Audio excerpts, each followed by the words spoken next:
75 निमित्त पुस्तक काढण्याची सूचना पवार साहेबांनी आपल्याला आणि मला केली. सिद्धेश्वर एक्सप्रेस मध्ये मुंबईला जात असताना तुम्हाला बोलवलं, मला बोलवलं आणि आपल्या दोघांना कळलं. काकासाहेब आणि आपलं घराणं याच्यावर स्वर्गीय वसंतदादा पाटलांचा विशेष जीव होता.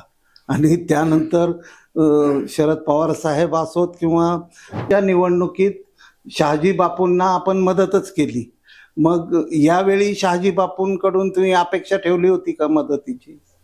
उद्धव ठाकरे साहेबांनी मला निरोप दिला की तुम्ही मातोश्रीवर या. मला त्यांनी मातोश्रीवर बोलवलं आणि त्यांनी सांगितलं की दीपक आबा, ही जागा आमची महाविकास आघाडीमध्ये माझ्या पक्षाचा विद्यमान आमदार असल्यामुळे ती मला मिळणार आहे. हे एक मोठं अँबिशन, 50,000 कोटीचा आराखडा मी या निमित्तानं या सांगोला तालुक्यातल्या माझ्या तमाम तरुण बेरोजगार बंधूसाठी आणि माझ्या सगळ्या माय भगिनींना बचत गटाच्या माध्यमातून त्या ठिकाणी स्वतःच कर्तृत्व सिद्ध तर त्यांनी केलेलंच आहे. जिल्हा बँकेच्या याच्यामध्ये 20 कोटीचं कर्ज काहीतरी तुमच्या नावावर वगैरे आहे, हे काय नक्की? आता ही मलाही माहित नाही. मी टीव्हीवरच्या पट्टीवरच मला अनेकांनी सांगितलं की आबा बातमी आली आहे आणि असं असं तुमच्यावर. जय हो महाराष्ट्र डिजिटल मीडिया संपादक पत्रकार संघटनेच्या जय हो महाराष्ट्र या मोहिमेत आज आपण सांगोल्याचे नेते, सोलापूर जिल्ह्याचे नेते आणि सांगोला विधानसभा मतदारसंघातील उद्धव ठाकरे शिवसेनेचे उमेदवार दीपक आबा साळुंखे यांच्याशी संवाद साधण्यासाठी या ठिकाणी आलेलो आहेत. दीपक आबा सोलापूर जिल्ह्यातील एक डॅशिंग नेतृत्व म्हणून त्यांच्याकडे पाहिलं जातं. तालुक्याच्या राजकारणात त्यांनी सातत्यानं शरद पवार साहेबांची साथ केल्याचं राजकीय इतिहास सांगतो. तर आज ते उद्धव बाळासाहेब ठाकरे यांच्या शिवसेनेकडून या निवडणुकीला सामोरे जात आहेत. तर आबा, राज्यातल्या डिजिटल पत्रकार आणि तमाम पत्रकारांच्या वतीनं मी आपलं या मोहिमेत स्वागत करतो आणि आपल्याला विचारतो की एकूणच अशा परिस्थितीत तुम्ही निवडणूक रिंगणात आणि उद्धव बाळासाहेब ठाकरे शिवसेनेच्या चा झेंडा हातात घेऊन मैदानात उतरलात, याची पार्श्वभूमी काय? मी सातत्यानं या सांगोला तालुक्याच्या राजकीय सामाजिक या जडणघडणीमध्ये 30 वर्षापासून या ठिकाणी काम करतोय. मी कॉलेज जीवन संपल्यानंतर या ठिकाणी सुरुवातीला NSUI मध्ये, नंतर काँग्रेस, युवक काँग्रेसमध्ये असं काम करत असताना या ठिकाणी शेतकरी कामगार पक्षाचं पूर्ण वर्चस्व असलेले गणपतरावजी देशमुख हे आमदार होते आणि सर्व संस्था त्यांच्या ताब्यामध्ये होत्या. माझे वडील कैलासवासी आमदार काकासाहेब साळुंखे पाटील हे 72 साली आमदार म्हणून त्यावेळेला निवडून आले. 2 वर्ष त्यांनी सातत्यानं तालुक्याच्या विकासाची कामं केली आणि तालुक्याच्या विकासाच्या अडचणी मांडत असताना, विधानसभा चालू असताना दुर्दैवानं हृदयविकाराच्या झटक्यानं माझ्या वडिलांचा 2 वर्षातच मृत्यू झाला आणि त्या ठिकाणी सगळंच आमच्या कुटुंबाचं हे थांबलं. त्यानंतर आम्ही लहान होतो. दरम्यानच्या काळात शिक्षण पूर्ण झाल्यानंतर, ग्रॅज्युएशन पूर्ण केल्यानंतर पुन्हा राजकारणामध्ये सक्रिय झालो आणि या राजकारणामध्ये गणपतराव देशमुखांच्या विरोधात मी एक चांगली फळी तरुणांची उभा केली आणि मग त्यांच्या विरोधामध्ये जिल्हा परिषद, माझी ग्रामपंचायत, पंचायत समिती अशी एक एक सत्तास्थानं काबीज करायला सुरुवात केली आणि त्यामध्ये माझं मोहिते पाटील कुटुंबाशी संबंध आला. जिल्ह्याच्या राजकारणामुळं आदरणीय शरद चंद्रजी पवार साहेबांच्यावर आला आणि त्यामध्ये आघाडीच्या राजकारणामध्ये पहिल्यांदाच माझा खरं तर राजकीय त्याच ठिकाणी बळी गेला. परंतु नेत्यांचा आदेश हा नेहमी आयुष्यभर मी शिरसावंदे मानला आणि त्यानंतर माझ्या राजकारणामध्ये आघाडीचं राजकारण सुरू झालं. शेतकरी कामगार पक्ष आणि काँग्रेसची आघाडी आणि त्यामध्ये प्रत्येक वेळेला गणपतरावजी देशमुखांना मदत करायची आणि असं करत असताना सुद्धा माझी संघटना फार मोठ्या प्रमाणावर या तालुक्यामध्ये मी उभा केली. सलग 4 टर्म गणपतरावांना मदत केली आणि 5व्या टर्मला मला मदत करायचा शब्द त्यांच्याकडून मिळाला होता, परंतु तो काही दुर्दैवानं पाळला नाही. म्हणून मला विधान परिषदेची तिकीट पवार साहेबांनी दिलं आणि मी विधान परिषदेवर आमदार म्हणून निवडून गेलो. त्यानंतर पुन्हा 5व्या टर्मला माननीय गणपतराव देशमुखांनाच पवार साहेबांनी मदत करायला सांगितली.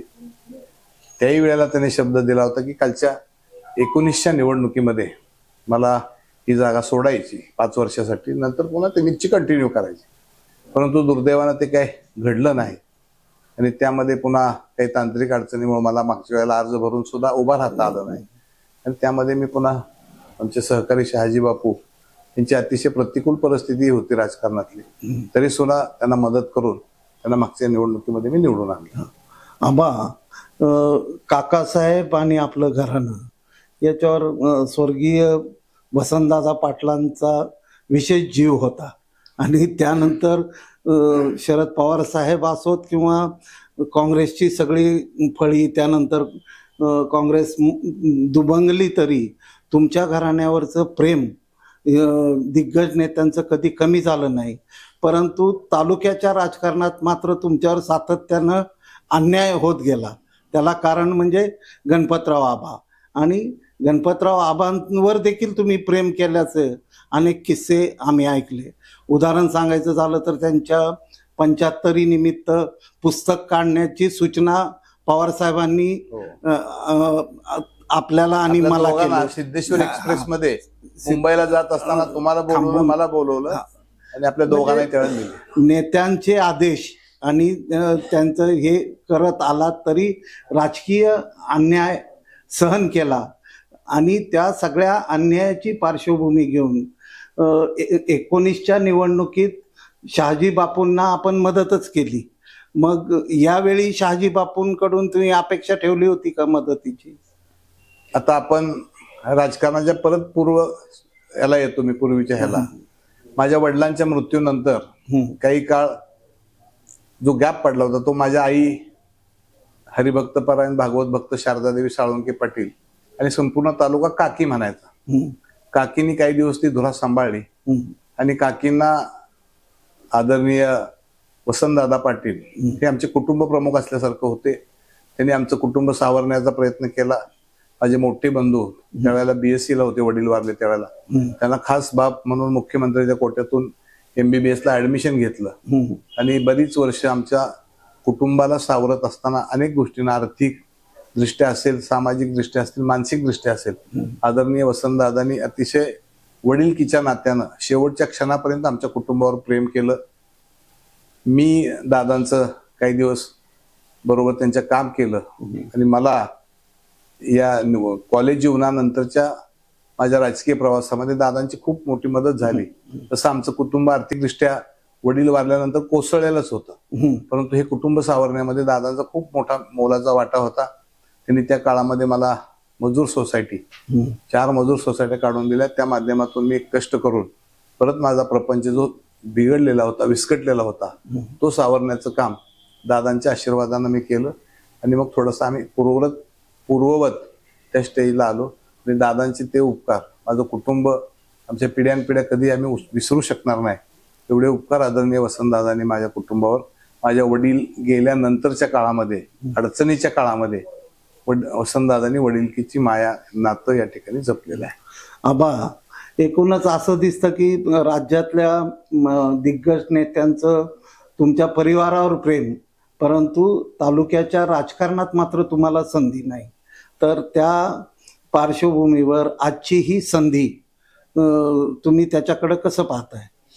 आता असं आहे माने साहेब, मी मगाशी आपल्याला सांगितलं की गेली सातत्यानं 30 वर्ष, 5 वर्ष मान्य गणपतरावजी देशमुख, 1 टर्म मान्य शहाजी बापू, या सगळ्या मंडळींना मदत केली.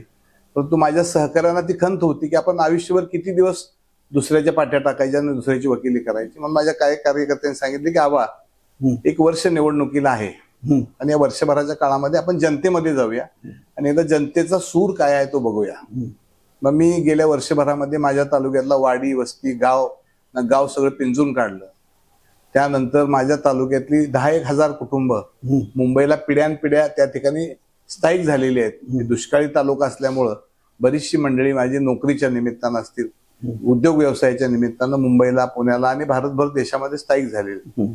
त्या मुंबईकरांनी मला त्या ठिकाणी बोलवलं मोठं तिथं फार मोठा मेळावा झाला, ऐतिहासिक मेळावा झाला. 6-7 हजार लोक मुंबईचे त्या ठिकाणी गोळा झाले होते.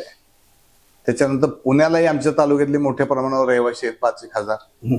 त्यांनी त्या ठिकाणी मला बोलवलं आणि सगळ्या लोकांच्या बोलण्याचा सार एकच होता की आबा तुम्ही 30 वर्ष झालं प्रामाणिकपणानं या तालुक्यातल्या जनतेची अहोरात्रपणे सेवा करताय, तर तुम्ही या वेळेला कोणाची वकिली घेऊन मत मागायला आमच्याकडे येऊ नका.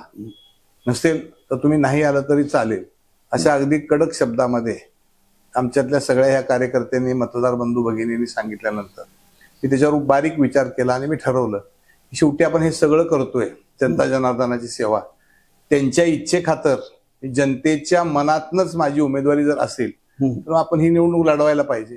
मग हे लढवत असताना पाठीमागचा इतिहास मी डोळ्यापुढे ठेवला. एखाद्या राजकीय पक्षामध्ये आपण असलो तर वरचे जे साठे लोटे असते त्या ऐन वेळेला त्या निवडणुकीमध्ये आपल्या नेत्यांचा आदेश येतो आणि आपण केलेल्या सगळ्या कष्टावर एका रात्रीत पाणी पडतं. आणि म्हणून मी आमच्या कार्यकर्त्यांच्यावर चर्चा केली. मी राष्ट्रवादीमध्ये अजितदादांच्या गटामध्ये काम करत होतो, मी जिल्ह्याचा अध्यक्ष होतो. तर मी त्या ठिकाणी नम्रपणानं अजितदादा तटकरे साहेबांना सांगितलं की मला जनतेच्या मनातला उमेदवार म्हणून या तालुक्यामध्ये उमेदवारी घ्यायची आणि निवडणूक लढवायची आहे. मी कुठल्या पक्षाकडे आता उमेदवारी मागायला जाणार नाही आणि मी माझ्या पदाचे राजीनामे देतोय. म्हणून मी राष्ट्रवादी काँग्रेसच्या अध्यक्ष पदाचा राजीनामा देऊन एक मोठी प्रेस घेतली आणि त्यामध्ये जाहीर केलं की मी येणाऱ्या विधानसभेमध्ये अपक्ष म्हणून उमेदवारी अर्ज भरणार. त्यानंतर त्याला थोडीशी राजकीय कलाटणी मिळाली. ही जागा सांगोल्याची महाविकास आघाडीकडे शिवसेनेकडे होती, पण या महाविकास आघाडीने चर्चा न करताच ही जागा शेतकरी कामगार पक्षाला दिली, शेतकरी कामगार पक्षाला दिली, असा काही बोबाटा झाला.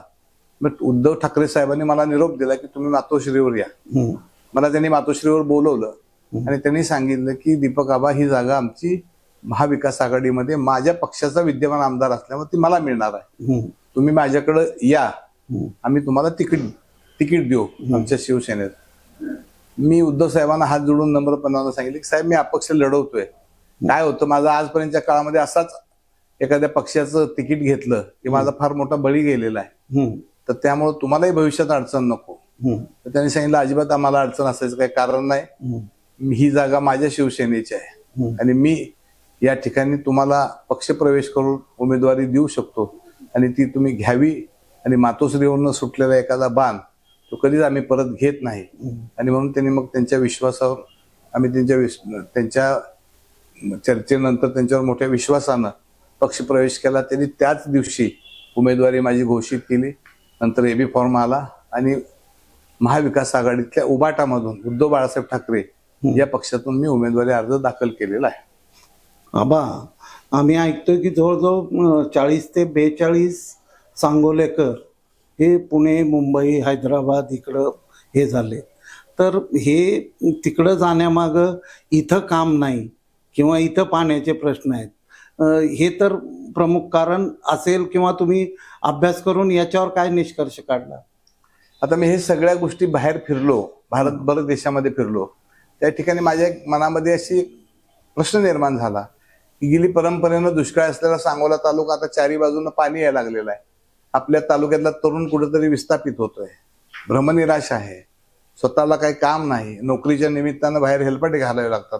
मुंबईला असलेलं जे पूर्वीचं गोदीचं काम होतं, अनेक उद्योग व्यवसाय होते आणि हे सगळे व्यवसाय तिकडं गुजरातला ट्रान्सफर झाल्यामुळं, गोदी बंद झाल्यामुळं आमच्याकडे तिथं राहणाऱ्या माणसांच्यावर उपासमारीची मोठ्या प्रमाणावर वेळ आली. आणि म्हणून या निमित्तानं मी माझ्या निवडणुकीतला जो अजेंडा आहे त्यामध्ये काय झाले साहेब, आम्हाला चारी बाजूनं पाणी आले, पण दुर्दैवानं आम्ही चारी बाजूनं त्या धरणाच्या किंवा त्या जे प्रकल्प आहे त्या प्रकल्पाच्या टेलला आहे. निरा उजवा कालव्याच्या टेलला आम्हीच आहे, टेंबूच्या टेलला आम्हीच आहे, म्हैसाळच्या टेलला सांगोलाच आहे. सांगोला उपसा सिंचन योजना म्हणून उजनीतनं उचल पाणी 2 TMC पण त्याला पण टेललाच आहे. आणि दरवेळेला पाण्यासाठी आम्हा सगळ्या शेतकरी मंडळीला आमच्या हक्काचं पाणी असून प्रत्येक वेळेला अधिकाऱ्याच्या दारात जाऊन भिकेची याचना करायची. हे कुठंतरी माझ्या मनामध्ये सल आहे आजही. म्हणून मी जनतेनं सांगितलं की तुम्ही मला लोकप्रतिनिधी म्हणून जर निवडून दिलं तर पाण्याचा प्रश्न मी कायमस्वरूपी सोडवेन. पुन्हा माझ्या तालुक्यातल्या जनतेला हक्काच्या पाण्यासाठी भांडावं लागणार नाही किंवा भीक मागावी लागणार नाही, असा एक अजेंडा मी माझ्या निवडणुकीमध्ये तयार केलेला आहे. त्यानंतर राहिला प्रश्न फार मोठ्या प्रमाणावर असलेली बेरोजगारी. या बाबतीमध्ये मी माझ्या अजेंड्यामध्ये ठरवलेलं आहे की या सांगोला तालुक्याला कोळा आणि कोळा परिसरामध्ये एक MIDC, जवळा आमच्या घेरडी परिसरामध्ये एक MIDC, महूद परिसरामध्ये एक MIDC आणि एकतपूर खवसपूर इकडच्या माळ रानावर एक मोठी MIDC, अशा 4 MIDC सांगोला तालुक्यामध्ये. आणि 5वी MIDC ही पंढरपूर तालुक्यातला भाळवणी म्हणून एक जिल्हा परिषदचा गट आहे, तो सांगोला विधानसभा मतदारसंघाला जोडलेला आहे. तर त्यामध्ये एक अशा 5 MIDCचे महत्वाकांक्षी प्रकल्प मी या विधानसभा मतदारसंघातून निवडणुकीनंतर या ठिकाणी उभा करणार आहे. त्या ठिकाणी स्वयंरोजगार मिळणार आहे, बाहेरच्या कंपन्या येणार आहेत. माझ्या तालुक्यातल्या बेरोजगाराला या ठिकाणी पुण्या मुंबईला हेलपाटे न घालता माझ्या MIDC मध्ये हक्काची जागा मिळाली तर तो उद्योग उभा करू शकतो. एखादी मोठी कंपनी आणली तर त्याला चांगल्या प्रकारची नोकरी मिळू शकते. हे एक मोठं अँबिशन, 50,000 कोटीचा आराखडा मी या निमित्तानं या सांगोला तालुक्यातल्या माझ्या तमाम तरुण बेरोजगार बंधूसाठी आणि माझ्या सगळ्या माय भगिनींना बचत गटाच्या माध्यमातून त्या ठिकाणी स्वतःचं कर्तृत्व सिद्ध तर त्यांनी केलेलंच आहे, पण त्याला काम करायला एखाद्या ठिकाणी फॅक्टरी आणि बाहेर परदेशात माल पाठवायला त्यांना लायसन्स हे कधीच आमच्या सांगोला तालुक्यातल्या माय भगिनींना मिळालेलं नाही. आणि ते एक अँबिशन्स मी या निवडणुकीमध्ये माझ्या जाहीरनाम्यामध्ये मी घातले. आता डाळिंब हे सांगोल्याची ओळख आहे, त्याच्या संदर्भात काय तुम्ही आतापर्यंत केलंय काय? त्यामध्ये मानेसाहेब असं झालेलं आहे की एकेकाळी सांगोला तालुक्यानं डाळिंबामध्ये उच्चांक केला. भारत देशामधल्या जगभरामधल्या सगळ्या बाजारपेठा ह्या सांगोल्यानं काबीज केल्या. लंडनच्या बाजारामध्ये सुद्धा एखादा तिथला अधिकारी किंवा तिथला नागरिक गेल्यानंतर सांगोला ह्या नावानं तिथं डाळिंब घेतलं जातं. एवढं मोठं नाव डाळिंब क्षेत्रामध्ये माझ्या तालुक्यानं केलेलं आहे.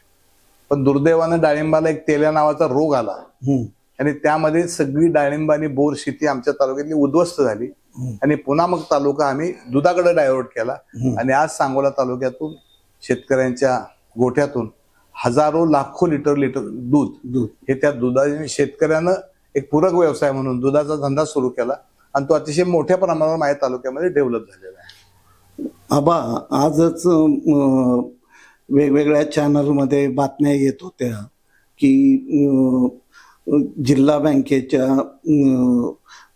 याच्यामध्ये 20 कोटीचं कर्ज काहीतरी तुमच्या नावावर वगैरे आहे. हे काय नक्की? आता ही मलाही माहित नाही. मी टीव्हीवरच्या पट्टीवर मला अनेकांनी सांगितलं की आबा बातमी आली आहे आणि असं असं तुमच्यावर. त्यामध्ये पहिल्यांदा जी काही आमच्या विरोधामध्ये चौकशीचा रिपोर्ट आलेला आहे तो एकदा मी तपासून घेईन. त्याच्यानंतर मग खरं खोटं तपासेन आणि आम्ही पुढे काय करायचं ठरवेल. पण या महाराष्ट्रामध्ये गेली 10 वर्षापासून माझ्यासारख्या काम करणाऱ्या कार्यकर्त्याला मैदानात येऊन आव्हान देण्याच्या ऐवजी असलं काहीतरी काढायचं आणि बदनामीचं षडयंत्र रचायचं ही गेली 10 वर्षापासून महाराष्ट्रामध्ये चाललेली एक फॅशन झालेली आहे आणि ती असावी असं माझं मत आहे. आता तुमच्या विरोधात उभे असलेले शहाजी बापू, काय डोंगर काय झाडी या वाक्यामुळं ते प्रसिद्ध झाले. त्या प्रसिद्धीचा मतदारसंघावर काय परिणाम होईल वाटतं? 0-0. मग तुमची लढत कुणाशी आहे? माझी लढत तशी आम्ही 3 रंगी लढत सांगोला तालुक्याच्या इतिहासामध्ये पहिल्यांदाच लागलेली आहे. तर आता साधारणपणानं लोकांचा कल हा महाविकास आघाडीकडे आहे. त्यामध्ये मी महाविकास आघाडीचा उमेदवार आहे आणि तसं माझ्या समोर आव्हान जे आहे ते डॉक्टर बाबासाहेब देशमुख हे अपक्ष उमेदवार आहेत. ते पुरस्कृत वगैरे म्हणतात, परंतु मी आव्हान म्हणणं हा शब्द सुद्धा थोडा ह्या वाटतो. हे 2 उमेदवार माझ्या समोर आहेत. त्यामध्ये मी ही निवडणूक अतिशय इझिली काढणार आहे. 6 टर्म मी 5 वर्ष गणपतरावच्या निवडणुकीचा प्रमुख होतो, 5 वर्ष शहाजी बापूचा प्रमुख होतो. त्यामुळे या तालुक्यातल्या निवडणुकीच्या राजकारणाच्या सगळ्या नाळ्या, सगळा अभ्यास, सगळी गणित ही मला पाठ आहे. तर हे होते दीपक आबा साळुंखे. मी राज्यातल्या पत्रकारांच्या वतीनं आणि डिजिटल मीडिया संपादक पत्रकार संघटनेच्या वतीनं दीपक आबांना खूप खूप शुभेच्छा देतो. धन्यवाद आबा. नमस्कार. जय महाराष्ट्र. जय महाराष्ट्र.